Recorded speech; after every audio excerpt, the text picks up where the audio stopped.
اعوذ باللہ من الشیطان الرجیم بسم اللہ الرحمن الرحیم۔ السلام علیکم ناظرین، ایک بار آپ سب کی خدمت میں حاضر ہوں۔ میرے پہچان میری پاکستان کے نام سے میرا چینل ہے۔ آج کا ہمارا ٹاپک ہے یہودیت کی تاریخ اور یروشلم شہر کی مسلمانوں، عیسائیوں اور یہودیوں کے لیے اہمیت۔ ویڈیو شروع کرنے سے پہلے میری ایک ریکویسٹ ہے کہ آپ میرے چینل کو سبسکرائب کریں، لائک کریں اور کمنٹ کریں۔ اگر آپ کو میری ویڈیو اچھی لگیں تو پلیز اپنی قیمتی آراء سے مجھے آگاہ کیجیے گا۔ تو ناظرین چلتے ہیں اپنے پیغام کی طرف، اپنی تاریخ کی طرف۔ پھر ہم آپ کو بتاتے ہیں کہ یروشلم شہر کی اہمیت کیا ہے اور کیوں یہودی اس شہر کے قابض ہیں۔ تو ناظرین حضرت ابراہیم علیہ السلام سے بات شروع کرتے ہیں۔ حضرت ابراہیم علیہ السلام کو ابو الانبیاء بھی کہا جاتا ہے، کیونکہ ان کے بعد آنے والے تمام انبیاء ابراہیم علیہ السلام سے لے کے آخر الزماں آخری نبی حضرت محمد صلی اللہ علیہ وآلہ وسلم تک جتنے بھی انبیاء آئے وہ حضرت ابراہیم علیہ السلام کی آل میں ہیں۔ اسی لیے ہم اپنا فرض سمجھتے ہیں کہ جب ہم درود ابراہیم پڑھتے ہیں تو ابراہیم علیہ السلام اور ان کی آل پر درود بھیجتے ہیں۔ تو ناظرین ہم چلتے ہیں یہودیت کی تاریخ کی طرف۔ دنیا کے 3 بڑے مذاہب ہیں، یہودی، عیسائی اور مسلمان۔ گزشتہ 4000 سالوں سے یہودی، گزشتہ 3000 سال سے عیسائی اور گزشتہ 14 صدیاں سے بنی اسرائیل کا آغاز حضرت یعقوب علیہ السلام سے ہوتا ہے، جو حضرت یوسف علیہ السلام کے باپ ہیں۔ ہم ان پر اور ان کی آل پر درود بھیجتے ہیں۔ اسی طرح سے سلسلہ چلتا ہے، حضرت یوسف علیہ السلام اور پھر حضرت موسیٰ علیہ السلام تک بات آتی ہے۔ تو موسیٰ علیہ السلام جب فرعون کے دور حکومت میں اپنی قوم کی طرف اللہ کا پیغام لے کر جاتے ہیں تو فرعون جو ہے وہ سرکشی کرتا ہے اور وہ سمجھتا ہے کہ فرعون تو ہے ہی رب اور اس کے آگے سجدہ جائز ہے، نعوذ باللہ۔ تو وہ سخت سزا دینے کی کوشش کرتا ہے حضرت موسیٰ علیہ السلام کو۔ وہ جادوگر لوگوں کو بلواتا ہے اور وہ اپنا اپنا جادو پیش کرتے ہیں، جو رسیوں کو زمین پر پھینکتے ہیں تو وہ سانپ بن جاتے ہیں۔ تو جب حضرت موسیٰ علیہ السلام اپنا عصا زمین پر مارتے ہیں تو وہ ایک بہت بڑا اژدہا بن کے ان سب سانپوں کو کھا جاتا ہے۔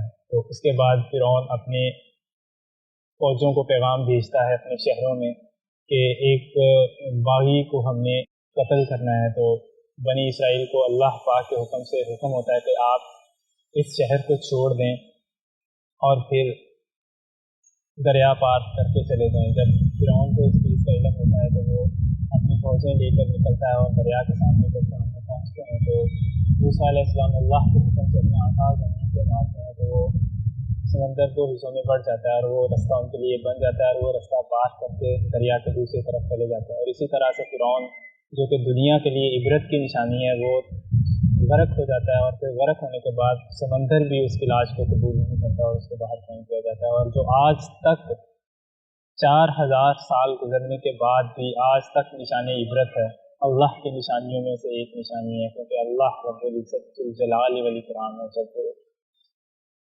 اپنا عذاب دینے کے آتا ہے تو ساری دنیا کو الٹ کر رکھ دیتا ہے۔ تو ہم چلتے ہیں حضرت ابراہیم علیہ السلام کی طرف۔ چونکہ حضرت ابراہیم علیہ السلام کے بعد آنے والے تمام انبیاء ان کی اولاد میں سے ہی ہیں۔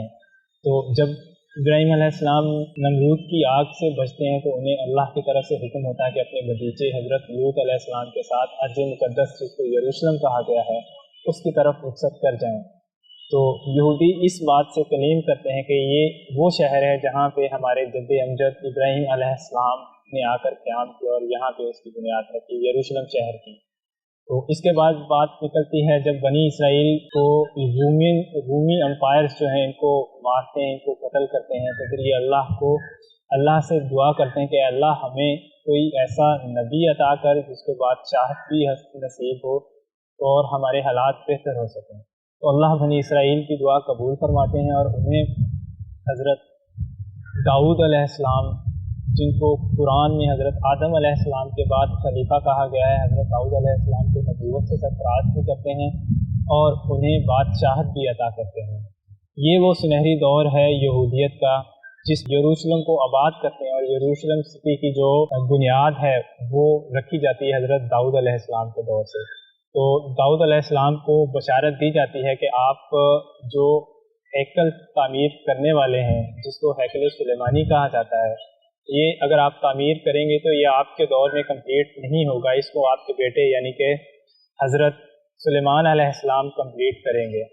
تو حضرت داؤد علیہ السلام کا انتقال ہو جاتا ہے اور اس کے بعد ان کے بیٹے حضرت سلیمان علیہ السلام کو بادشاہی ملتی ہے، جن کی بادشاہت کا منفرد انداز یہ ہے کہ اللہ رب العزت نے انہیں جنوں انس، تمام چرند، تمام جنات، تمام انسانوں پر حکومت عطا کی۔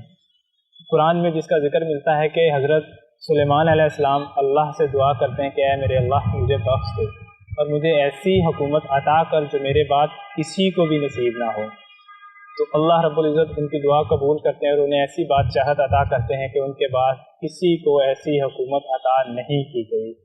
ایک حدیث بیان ہوتی ہے کہ نبی کریم صلی اللہ علیہ وسلم فرماتے ہیں کہ اگر میں چاہتا، یعنی کہ ہمارے نبی آخر الزماں حضرت محمد صلی اللہ علیہ وآلہ وسلم چاہتے تو انہیں تمام کائنات کی حکومت عطا کر دی جاتی، بادشاہت عطا کر دی جاتی، لیکن میں صدقے جاؤں اپنے کریم آقا کے، اپنے محمد مصطفیٰ صلی اللہ علیہ وآلہ وسلم کے۔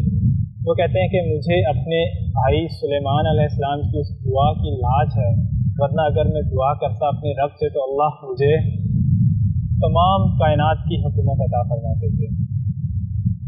درود پڑھیے اپنے نبی حضرت محمد صلی اللہ علیہ وآلہ وسلم پر اور ان کی آل پر۔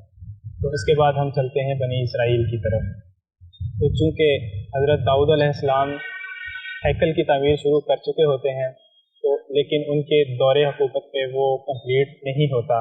جیسے ہی حضرت سلیمان علیہ السلام کو حکومت ملتی ہے تو وہ ہیکل کی تعمیر شروع کرتے ہیں۔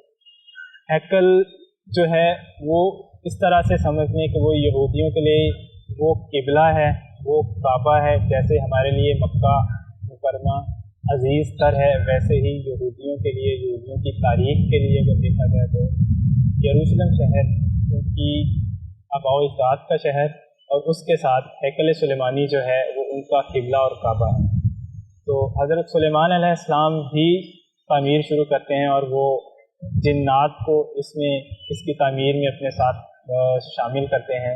اس کے ساتھ قصص الانبیاء میں ایک واقعہ بیان ہوتا ہے جس میں کہا گیا ہے کہ جب جنات کو حضرت سلیمان علیہ السلام حکم دیتے ہیں کہ فلاں جگہ سے پتھر اٹھا کے لاؤ اور ہیکل کی تعمیر میں مدد فراہم کرو، تو تاریخ بیان کرتی ہے کہ فرسٹ ٹیمپل کو تعمیر ہونے میں 60 سال کا عرصہ لگا۔ 60 سال کے دوران میں حضرت سلیمان علیہ السلام بوڑھے ہو چکے تھے اور انہیں بھی پتہ تھا کہ اگر میں اللہ کو پیارا ہو گیا تو اس کے بعد جو ہے وہ ہیکل تعمیر نہیں ہو سکے گا۔ تاریخ بتاتی ہے کہ وہ ایک عصا کے ساتھ کھڑے ہو گئے، عصا کے ساتھ ٹیک لگا کر کھڑے ہو گئے اور جنات دیکھتے رہے ان کو کھڑے ہوتے اور وہ تعمیر کرتے رہے، اور پھر ایک وقت ایسا آیا کہ اس عصا کو، اس لکڑی کو دیمک لگ گئی۔ دیمک لگ گئی تو وہ گر گئی اور حضرت سلیمان علیہ السلام بھی زمین پر گر پڑے، تو یہ تب جنات کو پتہ چلا کہ سلیمان علیہ السلام فوت ہو چکے ہیں، تو وہ جو تعمیر کر چکے تھے وہ اس کو چھوڑ کے وہیں پہ فرار ہو گئے۔ تو بات کرتے ہیں ہیکل سلیمانی اور یہودیوں کی طرف۔ یہودیوں کے لیے قبلہ اور کعبہ ہیکل سلیمانی ہے۔ ہیکل سلیمانی تاریخ بیان کرتی ہے کہ سلیمان علیہ السلام کے بعد 410 سال تک قائم رہا۔ اس کے بعد پھر بخت نصر کے ہاتھوں وہ تباہ و برباد ہوا، اس کی اینٹ سے اینٹ بجا دی گئی۔ پھر سائرس اعظم فارس کا ایک بادشاہ تھا، 60 سال کے بعد اس نے پھر ہیکل کی تعمیر شروع کی۔ تعمیر کے بعد اس نے پھر یہودیوں کو اجازت دی کہ آپ یہاں پہ آئیں، اپنے مقامات کی عبادت کریں، یہاں پہ رہ سکتے ہیں آپ۔ تو تاریخ بیان کرتی ہے کہ وہ ہیکل سلیمانی بھی 430 سال تک قائم رہا۔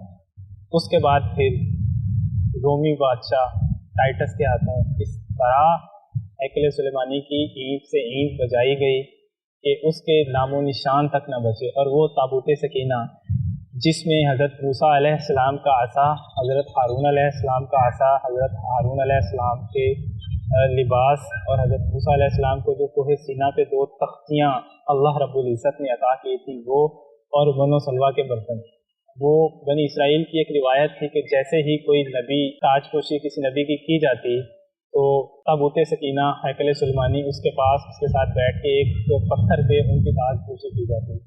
تو وہ جب ہیکل سلیمانی کو تباہ کیا گیا تو اس کے بعد سے لے کے آج تک تابوت سکینہ کا پتہ نہیں چلا، اور یہودی سوچ میں ہے کہ کسی نہ کسی طریقے سے ہم تابوت سکینہ کو ڈھونڈ کر دوبارہ سے 3rd ٹیمپل کی تعمیر کریں اور وہاں پہ لا کر ہم تابوت سکینہ کو رکھیں، اور پھر یہودیوں کا ماننا ہے کہ ایک مسیحا آئے گا اس تابوت سکینہ کو تھرڈ ٹیمپل میں لا کے رکھنے کے بعد، جس کے بعد وہ پھر پوری دنیا پہ حکومت کرے گے۔ اس شہر کی اہمیت کا اندازہ اس بات سے لگا لیجئے کہ یہودیوں کے مطابق کہ آخر الزمان میں وقت کے خاتمے سے پہلے جب یہودیت پوری دنیا پہ، ان کے مطابق کہ یہودیت پوری دنیا پہ حکومت کرے گی، وہ صرف ہیکل سلیمانی کی تھرڈ ٹیمپل کی تعمیر کے بعد جب وہ تابوت سکینہ کو وہاں پر لا کے رکھیں گے تو پھر وہ پوری دنیا پہ حکومت کریں گے۔ اور جو عیسائی ہیں، عیسائی کہتے ہیں جی وقت سے پہلے، وقت کے خاتمے سے پہلے جب عیسیٰ علیہ السلام کو زمین پر اتارا جائے گا تو مسیح علیہ السلام ان کی صلیب کی تصدیق کریں گے۔ اور مسلمانوں کے مطابق کہ وقت کے خاتمے سے پہلے اسلام کا پوری دنیا میں بول بالا ہوگا۔ حدیث نبوی ہے کہ قیامت اس وقت تک قائم نہیں ہوگی جب تک میرا دین ہر گھر میں، ہر ملک میں، ہر دنیا کے چپے چپے میں نہ پہنچ جائے۔ یہ حدیث مبارکہ ہے، یہ سب تاریخ کا حصہ ہیں۔ چونکہ تینوں بڑے مذاہب ایک ہی نبی کی اولاد میں سے ہونے کے باوجود ان میں شدید اختلاف پایا جاتا ہے۔ اختلاف کی وجہ یہ ہے کہ بنی اسرائیل میں کم و بیش اللہ رب العزت نے 10,000 انبیاء نازل فرمائے اور ان کو اللہ کی لاڈلی قوم تصور کیا جاتا تھا، بنی اسرائیل کو۔ اور حدیث میں آتا ہے کہ وہ نبیوں کو اس طرح سے پہچانتے تھے جیسے ان کا بیٹا ہے۔ تو وہ یہی امید لگائے بیٹھے تھے، کیونکہ ابراہیم علیہ السلام کے بعد جو بھی نبی آتا وہ اپنے سے بعد آنے والے نبی کی بشارت دے کر جاتا۔ تو جیسے ہی آخری نبی کے آنے کا وقت ہوا تو یہودی تو یہ سمجھے بیٹھے تھے کہ آخری نبی جو بھی آئے گا وہ ہماری ہی نسل سے آئے گا، کیونکہ ہم اللہ کے سب سے لاڈلی قوم ہیں۔ لیکن اللہ رب العزت کی مشیت کو کچھ اور ہی منظور تھا۔ نبی آخر الزمان حضرت محمد صلی اللہ علیہ وآلہ وسلم کی بعثت ہوتی ہے 571 عیسوی میں۔ عرب میں حجاز مقدس میں، مکہ مکرمہ میں ان کی پیدائش ہوتی ہے۔ اگر اس سے ذرا پیچھے چلے جائیں، سن 70 عیسوی جب عیسیٰ علیہ السلام کو اللہ کی حکم سے اوپر اٹھا لیا جاتا ہے، سن 71 سے لے کے 571، اور اس کے بعد 571 عیسوی نبی کریم صلی اللہ علیہ وسلم کی بعثت کے بعد آج 2021، تقریباً 2000 سال سے ان کا قبلہ زمین بوس ہے۔ حدیث مبارکہ میں آتا ہے کہ یروشلم شہر میں یہودی پھر سے آباد ہوں گے، اسرائیل کی ریاست قائم ہوگی، گریٹر اسرائیل بنے گا، اور ان کے مطابق مسجد اقصی شہید ہوگی، اور وہ یہودی کہتے ہیں کہ وہ ہمارے سنہرے ترین دور کا آغاز ہوگا یہودیوں کے مطابق۔ لیکن وَمَكَرُوا وَمَكَرُ اللَّهُ وَاللَّهُ خَيْرُ الْمَاكِرِينَ، ایک چال یہودی چلتے ہیں اور ایک چال اللہ چلتا ہے، اللہ بہترین چال چلنے والا ہے۔ حدیث مبارکہ میں آتا ہے کہ یہودی اپنی قتل گاہ میں جمع ہونا شروع ہو گئے ہیں، ایک ایک کر کے یہودی قتل کیا جائے گا۔ ایون کہ وہ اگر کسی پہاڑ کے پیچھے چھپیں گے، کسی درخت کے پیچھے چھپیں گے تو وہ درخت، وہ پہاڑ پکار اٹھے گا، اے مسلمان یہودی میرے پیچھے چھپا بیٹھا، آؤ اور اس کو قتل کرو۔ تو بات کرتے ہیں اسرائیل کی اور یروشلم شہر کی۔ جیسا کہ آپ سب جان گئے ہیں کہ یروشلم شہر کو اللہ رب العزت، یہ وہ زمین ہے، یہ وہ ارض مقدس ہے جس کو اللہ رب العزت نے ارض مقدس کہا ہے قرآن مجید میں۔ اس کی تاریخ کی اگر تھوڑی سی بات کریں تو تاریخ بتاتی ہے اس پہ جب سے یہ شہر آباد ہوا اس پہ تاریخ کے 52 حملے، اور کم و بیش دو دفعہ یہ شہر مکمل طور پر تباہ کیا گیا، اور اس کے بعد 26 قوموں کی اس پہ حکومت بیان ہوتی ہے یروشلم شہر کی۔ اور وقت کے خاتمے سے پہلے اس شہر کو کیوں اہمیت دی جاتی ہے یہ میں آپ سے بیان کر چکا ہوں کہ یہودیوں کے لیے، عیسائیوں کے لیے اور مسلمانوں کے عقائد کے مطابق آخری وقت میں جو بھی، جس کو ہم مسلمان کتاب الملاحم میں الملحمۃ العظمیٰ کہتے ہیں، کہ قیامت وقت کے خاتمے سے پہلے ایک بہت بڑی جنگ لڑی جائے گی خیر اور شر کے مقابلے میں۔ یہودی اور عیسائی کہتے ہیں کہ وقت کے خاتمے سے پہلے ایک بہت بڑی جنگ لڑی جائے گی جس کو وہ آرمیگڈون کہتے ہیں۔ آرمیگڈون کو اگر ہم ٹرانسلیٹ کریں تو اس کا مطلب بھی یہی بنتا ہے کہ ایک ایسی جنگ وقت کے خاتمے سے پہلے جو کہ خیر اور شر کے درمیان لڑی جائے گی۔ یہ ہے یروشلم شہر اور یہودیوں اور عیسائیوں کی تاریخ اور مسلمانوں کی تاریخ۔ تو ناظرین مجھے دیجیے اجازت، ایک اگلی ویڈیو کے ساتھ آپ کے ساتھ پھر سے ملاقات ہوگی، جس میں ہم ذکر کریں گے تابوت سکینہ کا، اور اس کے ساتھ وقت کے خاتمے سے پہلے جو بھی جنگیں لڑی جائیں گی ہم اس کا ذکر کریں گے۔